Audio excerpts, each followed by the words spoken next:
Hello and welcome to the Modern Witches podcast and YouTube channel. I am Casey Zabala, she, her, your host, and I am very excited to be talking with Rohini today, who has taught workshops with Modern Witches since the beginning, really. I feel like we've been collaborating for a long time, and I don't even know how we got connected, but I'm so glad we did. And I'm excited to just chat to you about magic today. So welcome. Thank you so much for having me on your show, Casey. And it's truly my honor. I was so excited for the invite. And I was, as you said, I don't remember how we got connected, but I think I contacted you like early in the pandemic. But I don't know why or how, but it just felt It's great. magical since, yeah. I love that. So thanks for having me here and chatting with me about magic. Yeah. Do you want to introduce yourself and give folks a sense of who you are? And Yeah, of course. Thank you. My name is Rohini Moradi, she, her, and I have a hard time defining myself, but these days I'm calling myself an Akashic Records explorer. And Akashic Records only for SEO purposes. I would just call it Akasha Explorer. love it. But yeah, my background is I grew up in a Hindu temple in Iran where my father was the Pujari and spent like half my time in India, half my time in Iran. And finally, my father's temple was seized. So we escaped and came to America. And I've been living here since. Like, I lived in the Bay Area for 30 years. Yeah. Wow. No, 40 years. And then, I can do math. And then recently I moved to Nevada City and I love it. We were just chatting about the trees and how amazing they are for the nervous system. So I've been doing all my work here. And yeah, that's who I am, kind of. Awesome. It Yeah, changes on a daily, I think. it totally does. It absolutely Yeah. does. I always like to kind of let people introduce themselves because it is interesting. I find it It is. interesting when I have the opportunity to do that, what comes out of my mouth, to be honest. Yeah. Yeah, me too. I'm like, how am I gonna do? Let's see. Like the unconscious subconscious will ramble on its own if you let it. Exactly. And reveal so much. Yep, it does. Yeah. I learned something about myself. I'm curious if you would include in your kind of understanding of yourself the definitive title of witch, or if witch as kind of a label suits you. Yeah, that's a really good question because early on when I started exploring my past lives um, within the Akasha, like many of us, like that witch wound really came out, and I saw previous lives where, I was being prosecuted and things like that. So I went all in defining myself as a witch just to connect to that past part of myself. But as I like progressed forward, um, I'm realizing that it's really hard to like define myself in any way these days. Like maybe it's because it's like I'm not worthy, I don't do that work, or that I don't put enough time into it, so calling myself feels like imposter kind of thing. Mm. So these days it's like I like to leave it all blank in a way. I even have a hard time telling people what I do. I'm like, I don't know. I guess like I just help people meditate to like unseen realms. That's pretty much what I'm doing. But yeah, Love I don't that. think it's hard to even define myself as like a mother, a daughter, a sister. It's like I just want it to be blank right now. You know? Totally. I don't know. It's a Yeah, weird thing. I mean, I totally understand. I think there's this collective transformation we're all going through, and Hmm. I'm sure we're all going through our own individual transformations. And sometimes you need to go back to zero in those times, in those like in that Yeah, process of transformation. Imagine what absolutely. it is again. Yeah. Yeah, that's exactly what's happening. And there are like really early teachings like in Hinduism, which is my background, where they teach that attachment is like suffering in a way because you define yourself, so you pick up characteristics that aren't yours possibly, or you try to fit into groups that aren't yours. So it's like that detachment to um a definition of self is like the most free you can be. You can go in any circle. You can go, have any ideas you want, like any practices kind of thing, like what vibes the most, I guess. But I feel like a part of it and the definition of the self comes from that. It kind of clicked in my brain one day where I was like, oh, yeah, okay. That makes sense. I like that. Okay. Yeah, Let's try not being like I am this, that. It's totally. too much work. Yeah, it really can be. It really can Hmm. be, especially when we're Yeah. always changing. Yeah, exactly. Yeah. I'd love to talk more about your personal lineage and sort of how that has influenced you in your spiritual practices, Thank you. especially, yeah, with Akasha and all of it. Yeah. Well, It's a big it's such a question. yeah. I'm like, do I tell you how I found the Akasha and how that led me, to connecting more with my lineage? But I think it's really important, like, to start it off as, you know, I was born like 2 years after the Muslim Revolution, where Iran was like insanity. Like all Mm, my grandparents' friends were being like killed. Like people couldn't leave the country. We were like people are stuck there. And right now we're talking at a time where there's like um a revolt, like a revolution brewing. Please, begging for that. mhm. But yeah, it was a very interesting time to be a Hindu and a non-Muslim, where the Muslim Islamic Republic was like trying to take over and like um so I think that is like the beginning of the definition of Yeah. my lineage. And you know what's interesting is like a few months ago I did 23andMe because growing up I kept asking my mom like, okay, what parts of the world are we from? Because everyone I know, like my husband's like, I'm German and French and English and Irish, and I'm like, why do you just keep saying that we're Persian? I don't really understand. I bet like people migrated around. There was something, right? So I did Mhm. a 23andMe to get my own answers. Yeah. And it was so interesting because it's exactly what my mom said. 12,000 years ago, like one of my ancestors moved up to Tehran, like that area, stayed there, grew a family 12,000 years. Like my family has literally been from Tehran Wow. in Iran. It was just like mind blowing. Like nobody else, like I don't understand. That's Like no one amazing. traveled in, like nothing like that happened. So that's a big part of my lineage, and we've been there for a long time. And I had like the privilege of like having some really cool people in my line.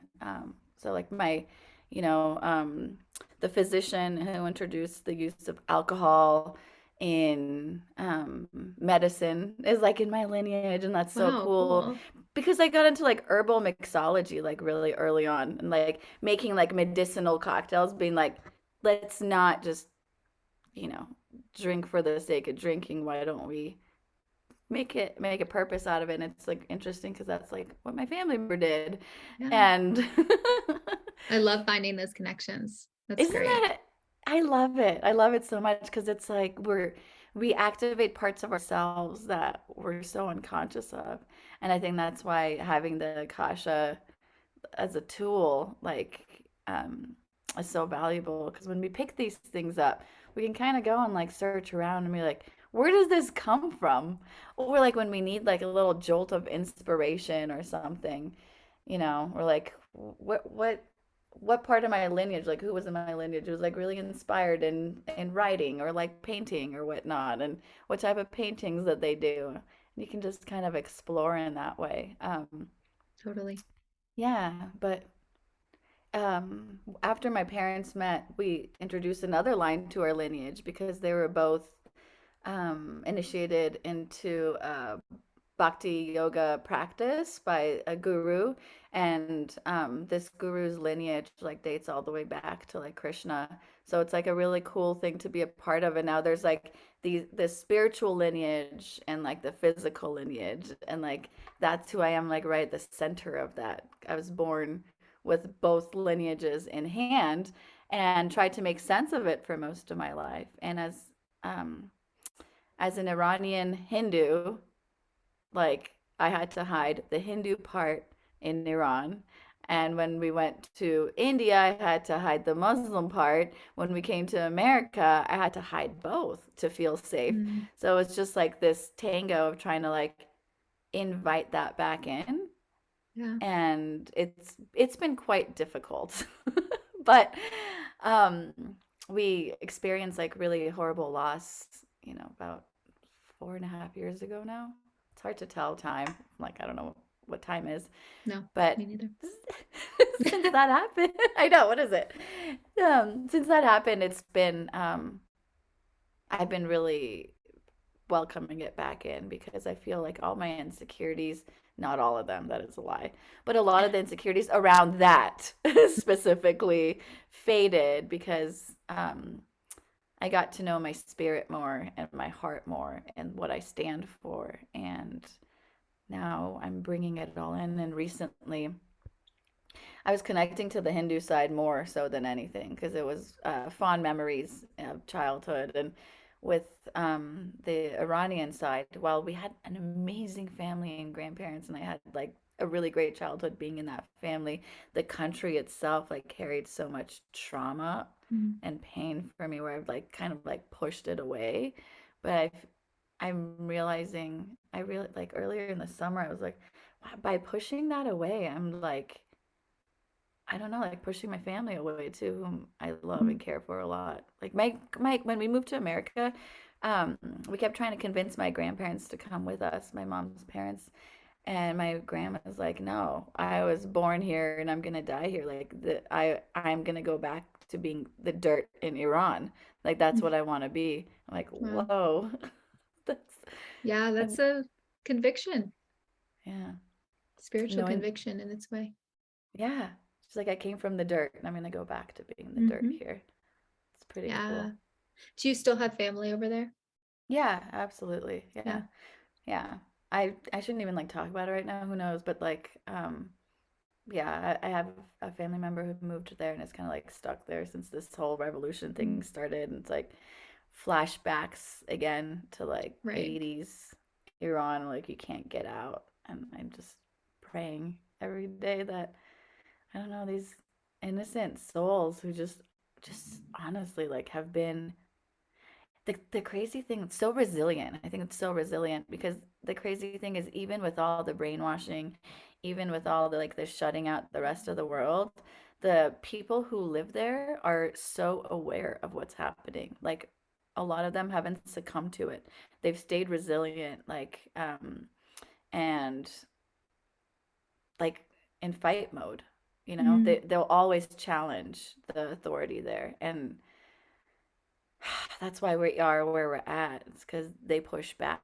Like the right. authority there gets frustrated and pushes back to make examples of people just to Mm, show everybody. That's the way they do, and it's so manipulative and like I don't know, narcissistic. It's just we're just gonna make examples out of you, and that's it. You don't totally. have a voice. Yeah. Yeah, it has been heartbreaking and also inspiring to see those, you know, the sort of like joyous displays of protest too amidst everything. And that Mm-hmm. resilience is quite frankly really remarkable. It is. Yeah, well, uplifting all your prayers in this moment for Thank you. Thank Iran. you. And I really hope The that, whole world. yeah, the whole world, we need change on Yeah, so many. India, like everywhere, uh, like Ukraine, everywhere, every single place. I know. Because we're just humans. Like most of us are just normal people who are like just wanting to live and Yes. like enjoy life in the little pieces that we can. So exactly. Everyone wants the same thing. It's just these like power hungry maniacs who don't want that same thing. They want control and power, and it's frightening. Truly is. Yeah.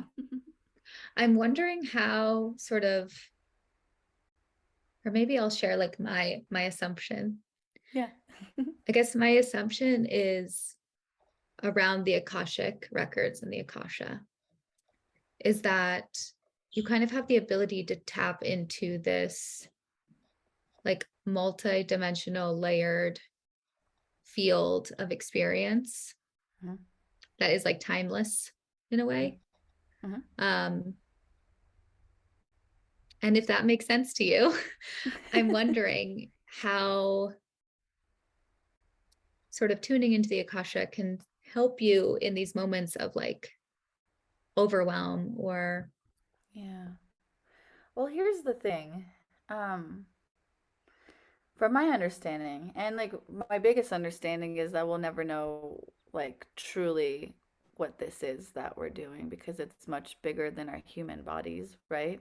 mm, Um, it's much more than we can even put into words.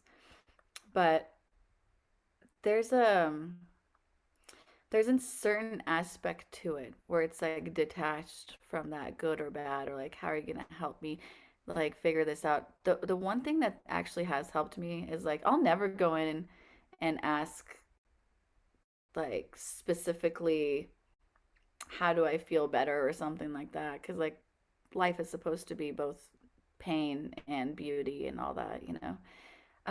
But one thing that's helped me is like understanding my place in the universe, like kind of understanding it, but and how big we are, but also how little we are, you know, like seeing the universe as a whole and how our little tiny part, even though it seems so insignificant, plays like a major role in everything. It's just like I think it's both construction and deconstruction that lives within that. And I don't think that would necessarily make one feel better, but valid more than anything. mm, You know what I mean? yeah, Um, but yeah, it's an interesting thing. It really is an interesting thing because, um, as we know, like everything is made out of energy and it's recycled through space and time and all that stuff. So every time we tune into it, it also changes because energy is constantly evolving and growing and then condensing. And it's, I don't know if there's a way, I don't know. Maybe I'm being pessimistic because as I told you, mm, I'm like going through some like really deep stuff right now. So I don't, my lens is like, nothing feels good anymore. But it's not not true. incorrect. I It's don't not know. true though. Everything feels great and bad, you know, but yeah, I think the what word am I trying to think of? The intention of going in to try to feel better won't be served as we hope, you know. Right. I don't think that's why we're going in. I think it's mostly about deepening our connection, like not only to ourselves, but to everyone around us. I think that's why I personally do. And I know a lot of other people do. They, because at the bottom of the seed of the questions that I get, usually they're like bigger, like, you know, this person in my life, this and that. The seed of it is always like, how do I connect with myself and people around more? How can I do this better? Like, how can how can I feel like I belong and that I'm enough? You know, it's that's Hmm. always the seed of it. It's always some type of relationship thing or like life thing where we may feel insignificant, and we just want to connect deeper with ourselves and the people around us. It's like, Right. so maybe that does make people feel better. I don't Yeah, I don't know. know. I mean, I think that's, I love the way you answered that question because I do think, um, there's so much, um, what I would call spiritual bypassing in this Yeah. kind of like new age spiritual Oh, wellness culture that we have going yeah. on right now. Um, which isn't helping anyone, you know? Nope. Nope. Nope. So I really appreciate it's like not avoiding the overwhelm or not trying to make it go away. Yeah. Yeah. Because if we avoid it, we're going to have to face it at some point, and at that point, it'll grow to, I don't know, like a level that we might not be able to handle. It's going to be really big. And honestly, I think that's what's happening to me personally right now, is because after like I went through trauma, I tried to like outreach and help other people, thinking that I'm also healing myself, but it was like too much out. It's like an avoidance thing, and it Mhm. did like I really did. I do feel like I went through the whole spiritual bypassing aspect for a long time with unconsciously. So I was just like storing stuff and like then one day when there was silence, it became very present. And I'm like, oh, I can't stop crying. What's happening here? I'm like, do, let's be happy now. It's like, no, it's not stopping this time. Like the avoidance thing isn't helping anymore. And like life has forced me to finally sit with this pain. But now it feels more grand because it's like unknowing where the pain even comes from because I avoided it so long ago, you know? Right. Oh, totally. So there's no like attachment even to the pain. It's just like pain. Then you're Hmm. like Yeah. I feel like there's really something to be said for going through it rather than Yeah. going around it or analyzing it, trying to Hmm. make it something else. Um, Yeah. And it is hard to do in the moment, mhm. because we're not really, when you're hurting, when something's happened, you're not like aware of how you're healing it. You're just kind of doing whatever you can. And if your habit has been avoidance or like moving through it, or for me, like being like, okay, just be happy, like just do that. Um, then you're going to fall into that pattern when it comes to that point. So I think practicing, I know it sounds ridiculous, but practicing how we can help ourselves when something bad happens is important too, instead of just practicing how to be happy when we're feeling bad. Maybe when we're Yeah. feeling good, like looking at all aspects of it, like bringing it all in a way, not to ruin a good time. But I think that's the whole idea behind like any spiritual teaching, is how to live right at the center of it instead of like all the way to the right or left or whatever it is, just being like there so it's all present at the same time. It lives within each other and it's not one or the other. Mm, totally. Yeah. It's making me think of the little I know about bhakti yoga, which is a Mm, devotional practice. yeah. And Mm-hmm. it's, I mean, as I was taught, just to study like the religion of bhakti yoga, not actually practice it, it's very much about like feeling it, like Mm, embodying yeah, the devotional energy. it is. And it's the whole Bhagavad Gita is pretty much a teaching of bhakti yoga. Mm. And it's there's a chapter in it where, so the Bhagavad Gita is like Krishna going on riding in like a, what do you call it, a Chariot? chariot, yeah, a chariot with Arjuna, and they're going to war, and their conversation is all around that. But there's a point during the book where Krishna's telling Arjuna, like, I'm much bigger than you can see, blah, blah, blah. And Arjuna's like, why don't you just show me then? Why don't you just show me what you are?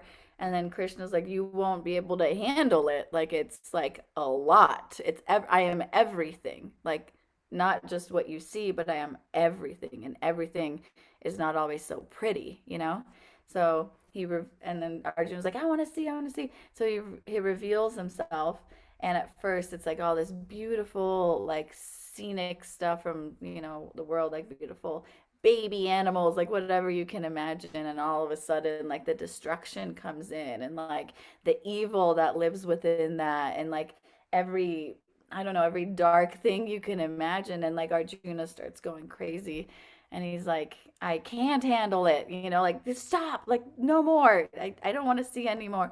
He's like, see, like, you're in this human body because like you you live within all that, and it all exists at the same time.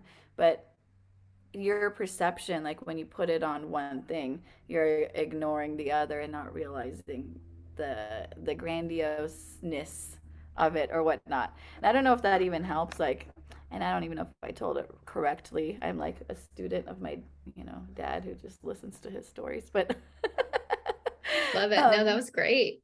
I but that's appreciate that. that's pretty much it. It's the feeling of everything and inviting everything into the heart. Like, because the heart is the portal to it all, as they believe. Mm-hmm. You know, Mm. when your heart feels it, um, you bring it into reality in an intentional way.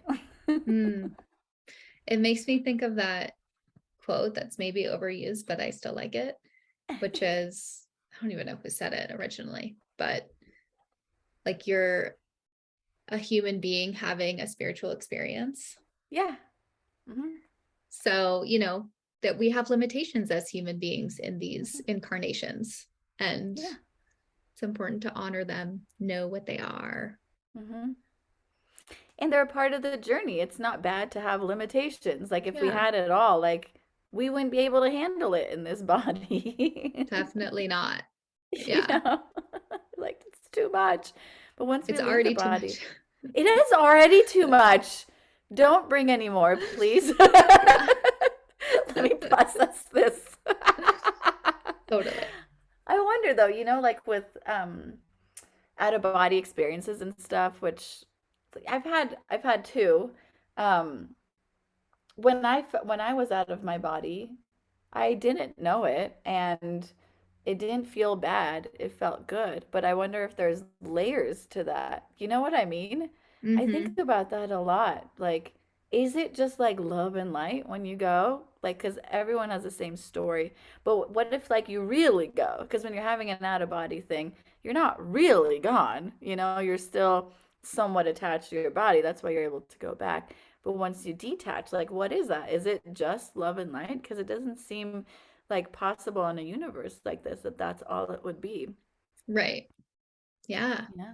I think about, people who experience psychosis too, Yeah. like through trauma, Yeah. um, and kind of the spiritual art of, bringing someone back into their body and back into their soul self. And I think, anyone who experiences trauma knows that we kind of have to spend our lives like reclaiming those aspects of ourselves that have sort of hidden away or Yeah.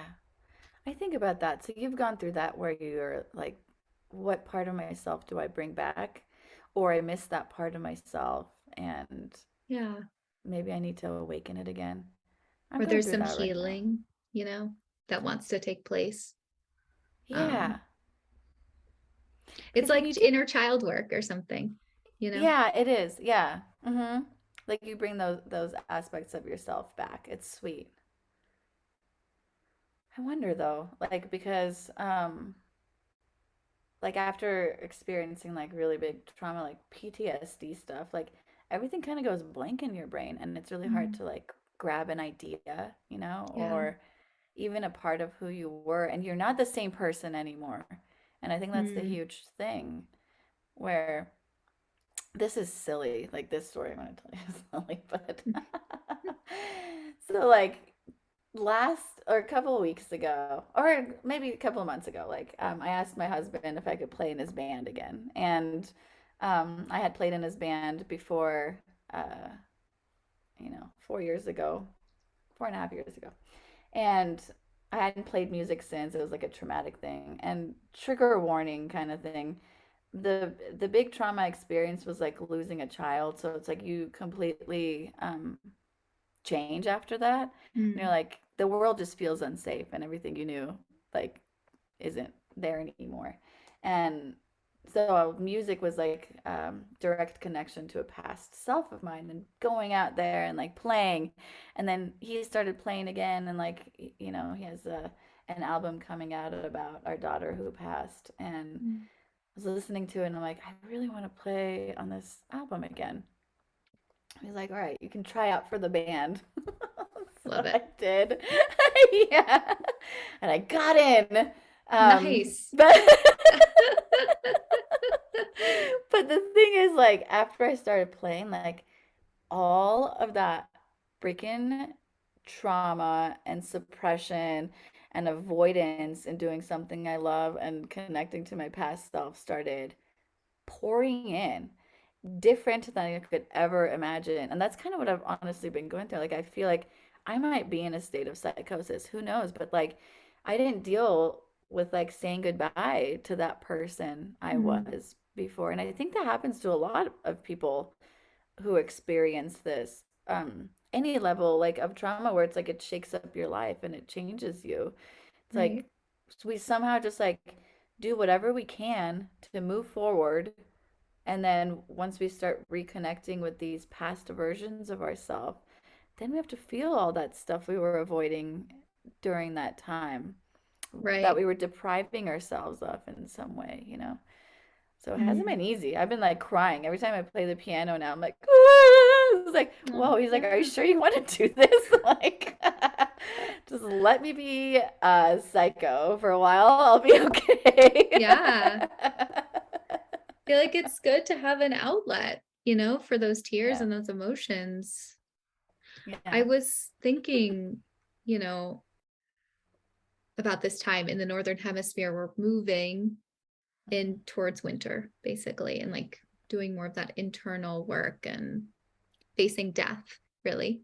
Yeah. Um, and it's interesting in our culture how we talk about like the transformation of birth and like midwifing a birth, like even metaphorically, like bringing something energetically or physically into the world and what Yeah. that does for us. It's such a big transformation. But we don't really talk about midwifing death Yeah. or, and even like actual death and the process of grief and how Hmm. unsupported that is in our culture, Yeah. but also all the death that we go through as we live our lives and change and transform really drastically over time. Yeah. Yeah. It's true. It's true though. Because like parts of ourselves are dying like every day. Mm-hmm. Totally. Not to be a total pessimist, but it's true. And some are chosen, some are not. But we're taught that we have to uphold everything forever, and you have to like, you know, um you have to be a member of society and like do Mm, this, that, and that. But sometimes it's hard to do that when you're saying goodbye to like yeah. anything, really. And the greatest quote I learned while grieving was that grief is just love without a physical place to go. So it's Mm, like the love that you connected to that part of yourself or someone else or your animal friend or whatnot, that amount of love you held in your heart, no longer you physically cannot see where it would go. So you're holding on to it without a reciprocating aspect. right. So it's painful. And when we do that to ourselves, when there's this whole maybe ego death or death, a past version of ourselves, like possibly like maybe that's what's happening too. It's like that part of you that you're holding in your heart no longer has like an outlet to go to. So it's Mm-hmm. like it's heavier and like um and even like more difficult to define in a way, because then you don't know where it's coming from. Right. Yeah, it Mm. doesn't have a home. That's Yeah. really beautiful. Thank you for sharing that quote. Thanks. I wish I Yeah. remembered who said it. I know I'm terrible with that. Me Gotta too. get better. Gotta get better. You guys, Google Yeah. and find it. Yeah. I'm curious, do you have any practices that are important for you around this time of year or, moving towards winter? It could Yeah, be, yeah, anything that like is traditional or yeah, just personal. absolutely. Thank you. One of the one of my most favorite practices is starting to connect more with ancestors during this time.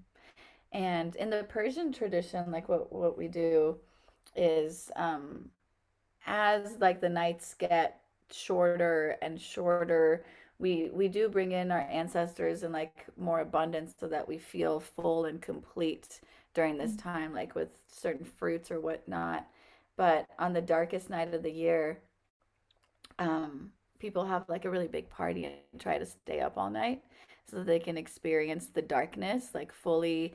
Like you'll sit around and eat like pomegranates, which is actually on a cellular level good for like DNA restructuring and healing. Cool. But it makes sense during that time, But it's a symbol for life, and rebirth and the continuation of, and they read like Hafez poems and just talk and just be together, because when there's darkness, like we feel dark within us. Mm, So when we bring in the opposite of that, like people we love, and some light and inspiration with poetry, then we feel full in that we can continue forth in the darkness. This time around, this this year and the past like 4 years, I've gotten really, really into connecting as much as I can with loved ones who've passed, from the from Mexican traditions. I love the South American tradition of ofrendas, and um, we went there right after my daughter passed, and it rejuvenated me in a way that I didn't mm, think was possible, and yeah, it was so healing. So I adopt like a version of my own version because I'm not from that lineage, and I'm an imposter. But I bring in my family photos and talk to them and offer marigolds. And I've started growing marigolds all over my house, so I can just do that this time of year. nice. And yeah, I think it's just a time for connection, to answer your question in a long way. Oh, I Like, love it. clean the house, bring in the family, and connect with whatever makes you feel good. Yeah. It's so true. It's like so important to fortify your spirit during these times, Yeah. you know. hmm They say, the veil is very thin this time of year, and I Hmm. believe it, and it's scientifically been proven, where everyone's like, what does that mean? I'm like, well, the atmosphere does like thin around this time of year. The veil is literally thin, and our connection to the spirit world and even like past lives of ourselves is really prominent and strong. So taking advantage of that, I think, like feeds our soul in a way. It's just like it brings you back to that natural state and the essence that you are, so you can continue forth in this human body that can, like, I don't know, endure all the pain. Like, it gives inspiration behind it all. Totally. Yeah. Balancing it out Yeah. is super important, especially Yeah. nowadays. Yeah. I know. Like, how do you feel this time of year? Do you feel like it changes for you? Like it becomes different? Mm, yes, definitely. I think it's so important. I definitely notice I'm a Leo sun, so summer is like um a very outward time for me. Mhm. And that moment when the equinox happens, it's like, okay, I get to come back, pull my energy back in, um, and just resource myself in a very different way. Um, Mm, I think it's super important to honor the darkness. yeah. Uh, and that's a big part of my practice is just being in the darkness and Yeah. listening to what comes up when we're in darkness and yeah, just being open really Yeah. and quiet feels very important. You're right. It does feel like the perfect time to be quiet. Mm-hmm. Mm-hmm. There's so much like medicine in that, where you're just like silent. And that's why I love meditating. It's just, I don't want to talk right now. Yeah, totally. You know? Can I ask you about your practice with clients? Yeah, of course. I mean, I stopped taking clients, but I shouldn't say stopped, because then I'll get like this urge, like, to connect with people and do readings. And it happens like maybe twice a year or something. We're all outreach. I'm like, I'm doing readings right now for a short period of time.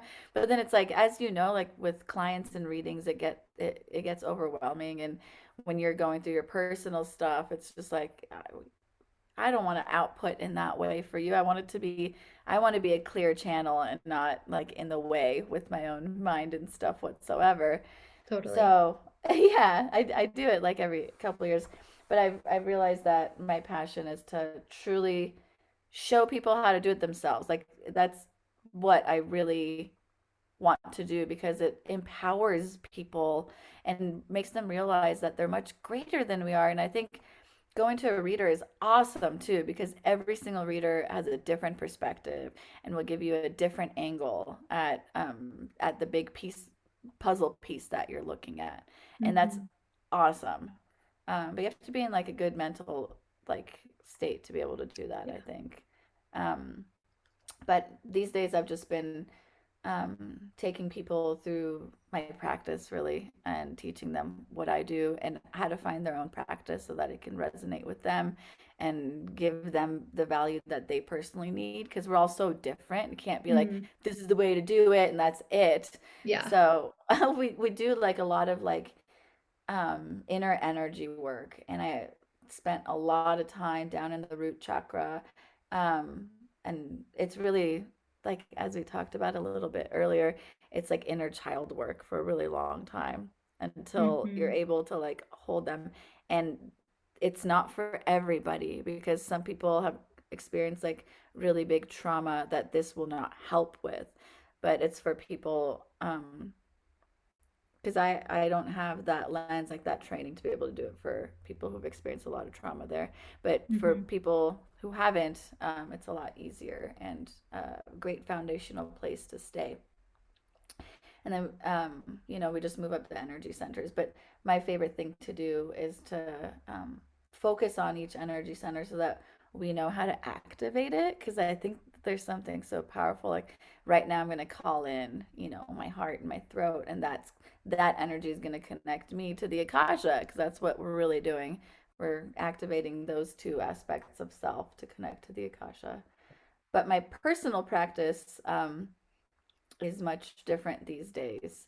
Um, when like an astrologer who pretty much gave us the forecast of what our trauma was going to be or whatnot, like Hmm. not in a way that we even asked him. He didn't want to, and we didn't really understand it at the time either. But anyway, after we lost our daughter, we went back to him and asked him, how can I heal myself? How can I do this or that? And he's looking at my chart and he's like, well, you're supposed to like be some type of a spiritual like bridge kind of thing. You're supposed to give information about this spiritual aspect and like a teacher of some sort. I'm like, okay, I really want to learn Ayurveda. He's like, no, no, no, not like that. It's something else, but it'll Hmm. present itself. And it's really the Akasha thing that presented itself. Um, but he said if I want to strengthen that aspect of me, I have to meditate at 4 a.m. every day. And then that's what I've been doing. So I'll wake up at 4 a.m. Luckily, I have a toddler who wakes me up no matter what. Your own alarm clock. Yeah. Yeah, he's my teacher or like my I don't know what do you call it, coach, I guess, Yeah. who's like time to get up. All right, put me back to bed. Go do your thing and then we'll Love meet it. again. So I wake up and meditate every day and even if I'm in bed, I make sure to just check in with that part of myself because I really think it makes our spirits stronger when we do that. Mhm. And not everyone has to do it at 4 a.m. It's just what was told to me, so I do that. But I try to at least meditate every day, and that's the Yeah. only practice that I take seriously anymore. I love that. That's so great. I love what you said about, helping people to find their own practice because Hmm. I think that for me is like one of the core sort of principles of witchcraft, if you could say that. I think, Yeah. you know, witchcraft and magic is such a personal practice. Yeah. And you can read all the books and try so many different things, but it's not going to resonate until you put your own kind of authentic soul essence into it. Yeah, absolutely. And this is where like the Akasha comes in too, because um, within that frequency, you can explore the past versions of yourself and how you connected magically before, how your intention was developed, how all that happened. You can bring that in and like bring in aspects of like your lineage and DNA. And if you don't know your lineage and DNA, whatever you're gravitating towards, you know, Mm-hmm. um, I think that's where the true magic lives, because there are literally parts of us within our DNA that can be activated through a familiar practice, you know, because your body knows what it is. So when you bring that in, it's just like, oh, that's magic. I get it.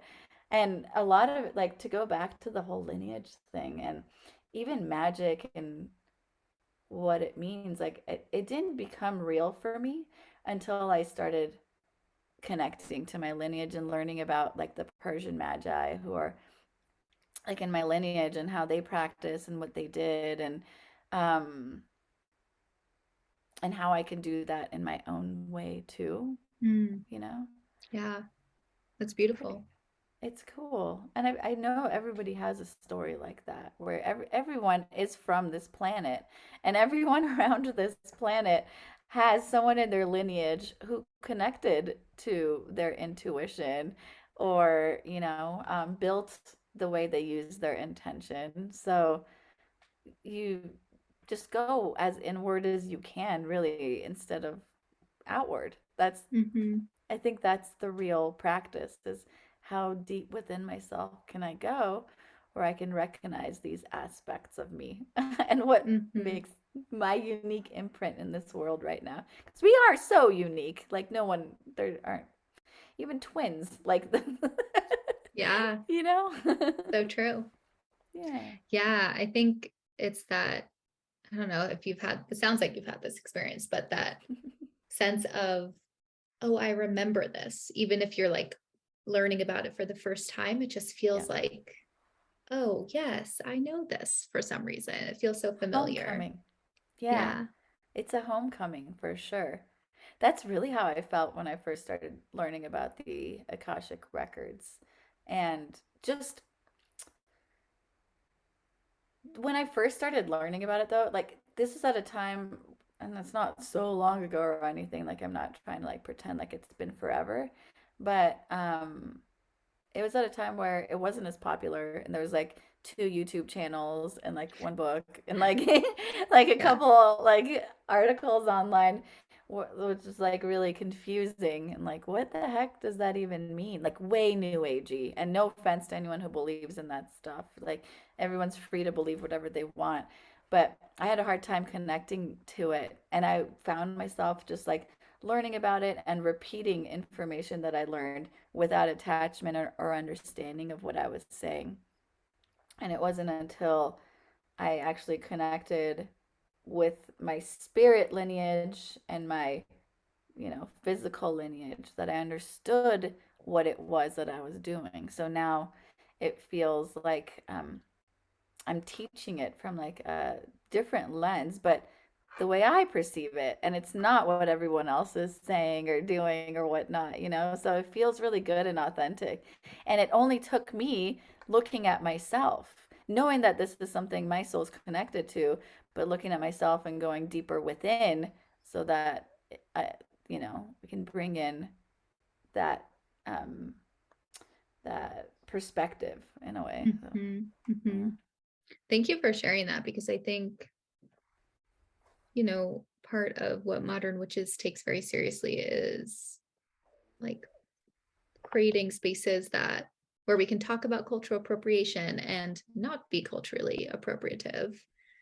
And I think there is really something to be said for going where your soul calls you to go, exploring different practices and cultures from a place of respect, reverence, Yeah. and also from a place of like being rooted in your own experience and perspective.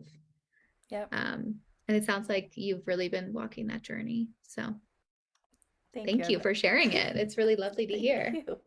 Thank you. I'm doing my best. Yeah. That's all we can do. Keep Yeah. learning. Yeah, Yeah. keep learning. Yeah. And rest.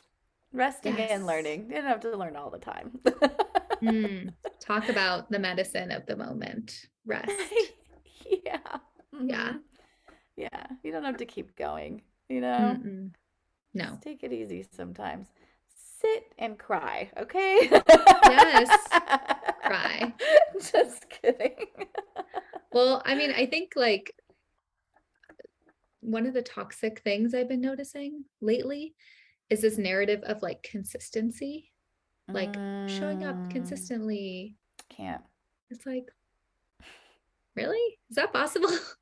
It's really not. All it leads to is burnout and resentment. Like, Yeah. you know, a lot of the things that people are teaching is like in so many different worlds, but people just connect themselves to an idea, they repeat it, another person sees it and repeats it, and that's all that just keeps happening. But we're Mm-hmm. not all built the same, and we're not all built to do the same things. And a lot of times the things that don't feel right, especially with consistency, because everyone like like yourself, like being a business owner, like online or something like that, or having, you know, a community that you are like navigating with, like Mm-hmm. consistency can kill you and like overwhelm them too. Like Yeah. what why don't we give ourselves like some rest so that when we do show up it's like authentic and it makes everyone it's medicine for everyone rather than like bam bam bam, because with like the social media stuff, it's like you got to post Oof. all the time so that you stay relevant